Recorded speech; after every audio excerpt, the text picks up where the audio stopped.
अच्छा, नहीं तो फिर इसके बाद आपने कोई और राब्ता करने की कोशिश नहीं की? कोई आपने टेंट्रम्स नहीं फेंके, जैसे खान साहब टेंट्रम्स फेंकते हैं जब खत का जवाब नहीं आता तो? नहीं नहीं सर, मैं हार कबूल कर लेता हूँ। आई थिंक खान साहब का हम तनकीद दोनों नाकिदीन है, लेकिन उनकी एक क्वालिटी जेनुअनली बहुत अच्छी है कि वो हार जेनुअनली मानते ही नहीं है। अगर वो वर्ल्ड कप का मैदान हो या वो सियासत का मैदान हो, हम सबको नज़र आ रहा है कि भाई बचा क्या है। उसमें भी अगर वो एक उनका एक जो बिलीफ है कि नहीं हारूंगा मैं कभी भी नहीं, I think that's also a super power कहीं ना कहीं। मैं उस तरह बिल्कुल भी नहीं हूँ, मैं बहुत जल्दी हार मान जाता हूँ। नहीं, ये तो फिरौन में भी फिर सुपर पावर ही थी ना, जब हमारे स्पोर्ट्समैन स्पिरिट तो ये होती है कि अगर आप हार जाए तो मान लें। अच्छा, नहीं बट चले। वही है ना कि till the hmm. Last ball is bowled, hmm. जिस तरह हाँ, ये क्रिकेट के तो मैदान में भी कहा जाता है, आखिरी ठीक है, बॉल लेकिन तक उस, लड़ना है। तो भले हाँ एक ठीक है। ओवर में मेरे ख्याल से 200 रन चाहिए हो, इमरान खान हम्म। की वही जो मेंटालिटी है कि यहाँ से भी जीत जाएंगे, वो हम्म। जिंदगी में आपके काम तो आती है। आई थिंक एक और हम्म। हमारी जो दोस्त हैं मेहर बुखारी, उन्होंने एक दफ़ा इमरान खान से पूछा था कि यार सब आपको बुरा भला कहते हैं, आपको शर्म आती है? उन्होंने आगे से कहा नहीं। तो मेरे ख्याल से ये है हाँ एक, हाँ, ये एक जेन्युइनली वो अच्छी अच्छा है। चीज़ है। इसको हम शर्म ना बुरा आना। समझें जो भी समझें, जिस तरह ऑनलाइन भी है। हाँ हाँ, ऑनलाइन आप अब मेरा नाम लिख लें, आपका नाम लिख लें, दुनिया हर तरह की बातें करते हैं, कभी कभी दिल पे लगती भी हैं। तो उस पे शर्म ना आना, या अपने जो आपने जहन सोचा हुआ है उसी को जहन को आगे लेके चलना, ये आपकी जिंदगी में बहुत मुफीद होता है। कभी कभी नुकसान भी देता है जैसा खान साहब को दे रहा है, देखिए, बट आई डू ये think it's a good way to इसमें लिव। इसमें इसमें थोड़ा सा पॉइंट ऑफ व्यू मेरा डिफरेंट होगा, क्योंकि मैं थोड़े आपसे बड़ी जनरेशन का हूँ। तो हम लोग ज़रा ज़्यादा महसूस कर जाते हैं, आप लोग कम महसूस करते हैं, जेन जी वाले शायद बिल्कुल ही नहीं महसूस करते। लेकिन महसूस तो होता है, कुछ चीज़ें यूनिवर्सल होती हैं, और उसमें वेस्टर्न कल्चर में मुख्तलिफ है थोड़ा। हमारे ईस्टर्न कल्चर में तो रिस्पेक्ट, ऑनर और पगड़ी ऊंची रखना, या अपने ख़ानदान की इज़्ज़त, पुरानों की इज़्ज़त, वो है ज़रा ज़रा सा मेरा आपसे इख्तिलाफ है। लेकिन इसमें मैं, ये लंबी बहस हो जाएगी। मैं आपसे एक और सवाल पूछना चाहता हूँ। जब भी आपने अपनी गुफ्तगू में जिक्र किया, आपने कहा आप और मुझ में एक चीज़ मुश्तरक है कि हम दोनों इमरान खान के नाकिद हैं। अच्छा, मैं खान साहब का नाकिद जैसे आप थे, आप तो खान खान साहब के टाइगर थे किसी वक्त।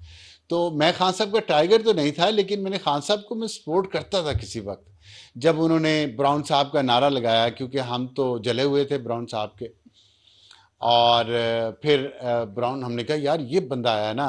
उस वक्त आप मेरा ख्याल है शायद स्कूल में हो, या अभी शायद स्कूल में ही हो। तो हमने कहा ये बंदा है ना जिसने ब्राउन साहब को ललकारा है। और फिर पता चला ब्राउन साहब कहते कहते हमें उस तरफ लगा के खुद उन्होंने जमाइमा गोल्डस्मिथ से शादी कर ली। हमने कहा गए तो गोरेस्तान में ही है। तो तब से दिल ऐसा फिर वो बदला, फिर दोबारा उधर गया नहीं। आपके दिल में क्या, कैसे बदला ये आपके सुनने वाले आप पहले बता चुके हैं, लेकिन ज़रा आप, अब ज़रा आप ज़्यादा सीनियर हो गए हैं, और हाइंडसाइट भी ज़्यादा है, एक्सपीरियंस भी ज़्यादा है। तो बताएंगे कि क्या आपने ये क्यों किया, और आपका फैसला दुरुस्त था या गलत? सर आप बिल्कुल सही कह रहे हैं कि अगर 90 की दिहाई या 80 की दिहाई, उस टाइम तो स्कूल में ही था मैं 90 की दिहाई में। तो उस टाइम तो मुझे ये नहीं लगा कि सलाउद्दीन के बाद अब इमरान खान आए जिसने यहूदियों के पर इतना जुल्म किया है। तो वो वाला वक्त तो मैंने नहीं गुजारा। पर देखें, हर चीज़ इंसान सीखता है। अब अगर मैं रेट्रोस्पेक्ट में जाऊं, किताबें पढ़कर, अब आपको समझ में आ रही है कि अच्छा भाई, 90 की दिहाई में भी कुछ लोग गए थे। अगर जनरल हमीद गोल, इमरान खान, अब्दुल सत्तार ईदी को थ्रेटन कर सकते हैं, ब्लैकमेल कर सकते हैं कि आप हमारी मदद करें बेनज़ीर की गवर्नमेंट गिराने के लिए, तो फिर एक आपको समझ में आती हैं चीज़ें कि ये जमहूरियत पसंद इंसान तो शुरू से नहीं थे। उसी तरह लॉयर्स मूवमेंट, मैं उस वक्त यूनिवर्सिटी में था और मैं लॉ ही पढ़ रहा था। मेरी जो तालीम है वो B A L L B है। तो as a lawyer, as a young lawyer जिसकी टीचर्स के ऊपर एफ आई आर हुई थी, तो मैं उस मूवमेंट का हिस्सा ज़रूर था। उस मूवमेंट से पहले भी जो ड्रोन स्ट्राइक्स के अगेंस्ट इमरान खान खड़े थे, वो भी मेरा काफ़ी प्रिंसिपल्ड स्टांस था। ड्रोन स्ट्राइक्स के अगेंस्ट पे भी उस पे हमारे जो उस्ताद हैं उन्होंने पेपर्स भी लिखे। सिकंदर शाह थे उस वक्त, का काफ़ी सेमिनल सा काम है इसमें। हमने कॉन्फ्रेंसेस भी अटेंड की। तो वो जो इश्यूज जिनके लिए मैं खड़ा हुआ था, इमरान खान भी मुझे खड़े हुए नज़र आ रहे थे। उस वक्त तो ये समझना मुश्किल था कि जो मकसद मेरा है और जो मकसद इनका है वो अलग है। इतनी तो समझ नहीं थी, ना सियासत की समझ थी, ना तारीख की समझ थी। तो उस टाइम मैंने बिल्कुल सपोर्ट किया, टाइगर बनकर शायद नहीं, लेकिन प्रोटेस्ट ज़रूर की थी मैंने, 2013 के इलेक्शन में भी की थी। उस वक्त जो बातें भी कर रहे थे वो बिल्कुल ठीक थी कि तब्दीली ये वो, अगेन उस वक्त हमें नहीं पता था कि 2011 का जो जलसा है वो किसने ऑर्गेनाइज कराया। जब 2014 के धरने शुरू हुए तब मुझे थोड़ा हुआ कि नहीं, ये क्या हो रहा है, ये तो जमहूरियत के खिलाफ काम हो रहा है। हमेशा से ही मैं थोड़ा जमहूरियत पसंद रहा हूँ, maybe to a fault. Lot times people argue के आप बहुत ही ज़्यादा लिबरल या डेमोक्रेसी के फेवर करते हैं, जो मैं करता हूँ। वो अगर लोग कहते हैं बायस है, बिल्कुल मेरा बायस है फॉर डेमोक्रेसी अगेंस्ट डिक्टेटरशिप। फिर जब जावेद हाशमी साहब बाहर आए और उन्होंने बोला कि इनका इरादा था लोगों को मरवाने का ताकि उससे सेंसेशनलिज्म हो, and then the establishment steps in our democracy जो है वो ख़त्म हो जाए पाकिस्तान में या डीरेल हो जाए। तो उस वक्त थोड़ी अकल आई कि यार जावेद हाशमी जिन्होंने वाकई ही टॉर्चर बर्दाश्त किया है, has taken a stance. I have always respected people who stood for what they believe in. आप डिसएग्री कर सकते हैं, जिस तरह आप और मैं हज़ार चीज़ों पे डिसएग्री कर सकते हैं और करते भी हैं, हमारी राय मुख्तलिफ हो सकती है, लेकिन आपने एक प्राइस पे की है। आपको जो जिस वक्त मुश्किल था कहना, उस वक्त आपने बोला, उसकी उसकी आपने प्राइस पे की, and you still did not back down. For that you will have my eternal respect. उसी तरह जावेद हाशमी साहब की आज की कुछ बातें, कल की कुछ बातें, उनकी सियासत, हज़ार इख्तलाफ हो सकते हैं, लेकिन the man has suffered for what he believes in and has stood by those principles despite being tortured. तो फिर जब जावेद हाशमी साहब जैसा इंसान बाहर निकल कर आता है और मुख्तलिफ बात करता है, it should be paid heed to, and I did. तो वहाँ से मेरा जो एक डी यूथिफिकेशन है, जो आजकल आपकी नज़र में मेरे ख्याल से मुल्क को भी ज़रूरत है, वो शुरू हुई। सोचना समझना शुरू किया, तारीख़ पढ़ना शुरू किया। फिर मैंने जब अपना मास्टर्स किया तो उसमें मैंने बहुत ज़्यादा पाकिस्तान की तारीख़ की किताबें पढ़ी। तो फिर चीज़ें समझ मास्टर में किस पे आई किया कि यार आपने? तब्दीली तब्दीली के जो नारे हैं। जी सर। सर मास्टर्स मैंने मास्टर्स? थिएटर हिस्ट्री में किया था, तो मेरी जो मास्टर्स की थी तो फिर आपको थीसिस थिएटर थी, समझ आना शुरू वो हो गया थी ऑन द खान डिपिक्शन साहब ऑफ। का? जी सर, बिल्कुल बिल्कुल, ठीक ठीक, तो एब्सोल्युटली। आपको लगे तो वो कि खान साहब थिएटर थिएटर कर और रहे हैं। सियासत में जो से मैं सब थिएटर करते हैं, ऑल पॉलिटिक्स इज थिएटर मेरी नज़र में। हाँ, वो इट इज से। अच्छा, अगर क्योंकि मैंने लेकिन ये अमेरिका बताएं, में कर ये रहा जो था, आपने, तो वो। आप सॉरी जी मैं सर। इंटरप्ट कर रहा हूँ आपको, कि ये जो डी यूथिफिकेशन की आपने नई टर्म इजाद कर दी है आज, तो इस डी यूथिफिकेशन के लिए आपने कोई कोई आपने इस पे प्रोसेस, आप तो चले जावेद हाशमी को सुन लिया आपने, औरों ने भी सुना, हो सकता है कुछ कुछ और की भी हम्म। डी यूथिफिकेशन हो गई हो। तो लेकिन अब जो लोग और हैं, हम्म। अभी भी हैं बहुत सारे, और मैं कल या कल ही मेरा ख्याल है मैं कहीं इफ्तारी पे था, तो वहाँ मैंने 80-80 साल के हम्म। लोग देखे, जो 1.5-1.5 घंटा गोल्फ पे बात कर सकते हैं और करते रहे और किसी को बोलने भी नहीं देते। हम्म। उनकी डी-यूथिफिकेशन मैं सोच रहा था कैसे हो, और वो क्या डी-यूथिफिकेशन वाली जो वैक्सीनेशन है वो उन पे असर करेगी इस उम्र में? क्योंकि हम्म। वो तो वहीं फंसे हुए हैं, वो तो 70 और नहीं 80 से सर। निकल ही नहीं रहे बाहर। उनका क्या करें? नहीं, मेरे ख्याल से कुछ कुछ बाजियां हार जाना ही बेहतर है। कुछ कुछ बस वक्त का हम्म, इंतजार कीजिए। उधर तो करना मुश्किल है। ये पाकिस्तान में थोड़ा मसला है कि जो मसला है उसी को नहीं पता वो मसला है। तो ये जो हजार हजार गज की कोठियों में दिन में गोल्फ खेलते हैं, रात में आके बोलते हैं पाकिस्तान को एक इनकलाब की जरूरत है, इनको ये नहीं जी समझ जी। में आती कि इनकलाब आएगा तो सर आपके घर से शुरू होगा। ये जो छः छः लैंड रोवर वीगो रखी हुई हैं, अगर इनकलाब आना है तो गरीब का इनकलाब आना है, आपके लिए थोड़ी ना इनकलाब आएगा। डीएचए से पाकिस्तान में कभी भी इनकलाब नहीं आएगा। जहाँ तक आपका सवाल है डी यूथिफिकेशन की, मेरे ख्याल से इल्म हर चीज़ का, इग्नोरेंस का क्या जवाब है? इल्म है। अंधेरे का क्या जवाब है? रोशनी है।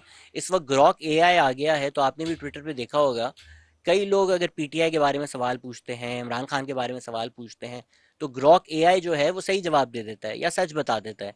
तो वो परेशान हो जाते हैं कि यार हमारी जो राय थी, और बहुत सारे और लोग हैं जिनकी राय सेम है। Lot times what people believe in is what is अच्छा, रिपीटेड। अच्छा जी, क्यों एक इमरान ग्रॉक खान का करप्ट एक नहीं? तो, आप किसी से भी पूछ लें। ग्राहक एक तो उनको जी पता सर। नहीं है, जो वो जो जो 80-80 साल के यूथ हैं।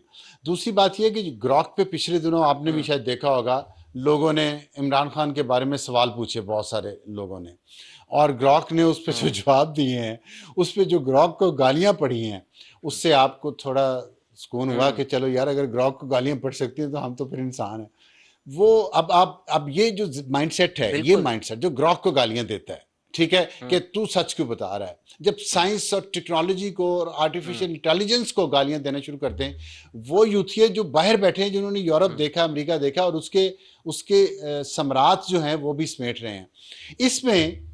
मैं अब समझना ये चाहता हूं कि ये जो इनकलाब की आपने बात की है कि इनकलाब आएगा तो वो वहां से नहीं शुरू होगा, क्या इतने सारे लोगों के साथ इंटरव्यूज करके, बात करके, जितनों के साथ आपने की है, और बड़ी इन डेप्थ आपने डिस्कशंस की हैं, हमारी तरह टीवी चैनल्स पे तो हमारे पास 30-35 मिनट होते हैं जिसमें हमने 4 लोगों को भुगताना होता है, तो वो डीप डिस्कशन नहीं होती। आपको समझ आई है कुछ कि इनकलाब आ सकता है पाकिस्तान में? अगर आ सकता है तो जरा आप हमारे साथ, हमारे ऑडियंस के साथ शेयर करें कैसे आएगा। सर बिल्कुल आ सकता है, एक ब्रॉड बेस कंसेंसस से आ सकता है। हमारा मसला ये है कि हमारी जो मास मूवमेंट्स होती हैं वो अक्सर को ऑप्ट हो जाती हैं। अगर हम थोड़ा तारीख में भी देखें, एक राय पाई जाती है कि भाई ये डंडे वाली कौम है, ये सिर्फ डंडे पे हम्म। आएगी बाहर, ये तो कुछ बाहर निकलती नहीं है। खान साहब ने बोला था सिंधी पंजाबी तो हर किसी के सामने लेट जाते हैं। मेरे ख्याल से ये बहुत नाइंसाफ़ी है हमारी तारीख के साथ, हमारी आइडेंटिटीज़ के साथ। पंजाब की तारीख देख लें, लड़ने की है, लेटने की नहीं है। सिंध की भी यही तारीख है। तो 1 यूनिट का जो था, आप देखेंगे एक मास मूवमेंट थी। वो कहीं ना कहीं पीपीपी का जन्म हुआ उसी से, एक लेबर की मूवमेंट, एक लेफ्ट की मूवमेंट। वो फिर जुल्फ़िकार अली भुट्टो की जो हरकतें हैं वो थोड़ी गलत राह की तरफ चली चली गई या कोऑप्ट हो गई। फिर ज़ियाउल हक का वक्त भी हम देखें तो एक movement for restoration of democracy थी। लोग सड़कों पे बाहर आते थे, मरते थे, हज़ारों लोग आते थे। फिर बेनज़ीर भुट्टो आई, वो चीज़ डिरेल हो गई 90s में। फिर मुशर्रफ के खिलाफ हम कहें अच्छा जी जो लॉयर्स मूवमेंट है वो वहीं से शायद आई थी जिसके खिलाफ होनी चाहिए। तो ऐसा नहीं है कि मूवमेंट्स नहीं आई। 2011 में भी एक जेन्युइन ग्राउंड स्वेल था फॉर इमरान खान, एक जेन्युइन डिज़ायर थी फॉर तब्दीली। लोग जो आ रहे थे बाहर वो सिर्फ इसलिए नहीं आ रहे थे कि इमरान खान हमारा मसीहा है। लोग बेजार आ चुके थे कि भाई वही चेहरे जो हम बार बार देखते हैं, हमारी ज़िंदगी बिल्कुल नहीं तब्दील होती, वो बार बार क्यों आते हैं। तो वो जो एक तब्दीली का नारा था वो बजा था, वो एक बजा मूवमेंट थी, बजा लोगों के जज्बात थे, वो इमरान खान से कोऑप्ट हो गए। तो मूवमेंट्स कोऑप्ट हो जाती हैं। अगर आज की हम बात करें तो देखें, बलूचिस्तान में एक बहुत पॉपुलर रेजिस्टेंस मूवमेंट है। सिंध पूरा 1 साल से रोज़ बाहर आ रहा है। आपने मेन स्ट्रीम मीडिया का डिस्कशन किया, उसमें हो सकता है वक्त की किल्लत हो सकता है जज्बात की किल्लत हो, जिसकी वजह से मेरी नज़र में जो कनाल्स इशू है उसको इतनी इंपॉर्टेंस नहीं दी गई। पूरा सिंध, कोई शहर नहीं आप मुझे बता सकते जहां प्रोटेस्ट नहीं हुआ। फैमिलीज, औरतें, बच्चे, स्टूडेंट्स, हर कोई बाहर आया हुआ है। ये इनकलाब नहीं है।